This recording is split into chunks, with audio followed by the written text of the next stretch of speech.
Hello hello hello నమస్తే. ఇప్పుడు మనం కమర్షియల్ సైట్ చూస్తున్నాం. ఇది భోగాపురం దగ్గర అక్కివరం జంక్షన్ ఉంది కదండి. ఇప్పుడు మనం వెళ్ళే రోడ్డు అక్కివరం టు విజయనగరం వెళ్ళే మెయిన్ రోడ్ అండి. ఇది 100 ఫీట్ మాస్టర్ ప్లాన్ రోడ్డు. దీన్ని ఆనుకునే మనకి మంచి కమర్షియల్ సైట్ ఉంది.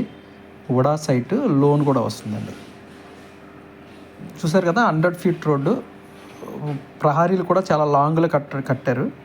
సో ఇది ఎయిర్పోర్ట్ రావడానికి ఇది మెయిన్ రోడ్ అవుతుందండి విజయనగరం నుంచి. చూసారు కదా, ఇప్పుడు ఈ కార్నర్లో ప్లాటేనండి. ఏదైతే రైట్ సైడ్ ఉందో చూడండి, ఈ రైట్ సైడ్లో ఉన్న కార్నర్ ప్లాటే. ఇక్కడ నుంచి అటువైపు వరకు ఉంటుందండి. మెయిన్ రోడ్ సౌత్ ఉంటుంది. ఇప్పుడు మనం వెళ్ళే రోడ్డు వెస్ట్, అటువైపు నార్త్. అంటే నార్త్ వెస్ట్ సౌత్ ఫేసింగ్ అనమాట. టోటల్గా ఇక్కడ 2 ప్లాట్లు ఉన్నాయండి. 367 గజాలు పక్కనే ఉంటాయన్నమాట. టోటల్గా తీసుకోవచ్చు, లేదా సింగిల్ బిట్ కన్నా తీసుకోవచ్చు. పర్ స్క్వేర్ యార్డ్ వచ్చి ఇక్కడ చాలా మంచి ప్రైస్లో వస్తుందండి. 13,500 గజం చెప్తున్నారు. నెగోషియబుల్ కూడా ఉంది. స్పాట్లో క్లోజ్ చేసుకున్న వాళ్ళకి మంచి నెగోషియేషన్ ఉంటుందండి. చూసారు కదండి, ఈ కార్నర్ ప్లాటే ఈ రోడ్ నుంచి ఆ కమర్షియల్ రోడ్ వరకు ఉంటుందండి. ఎవరైనా ఇంట్రెస్టెడ్ పర్సన్స్ ఉంటే మా డిస్ప్లేలో ఇచ్చే నెంబర్కి కాల్ చేయండి.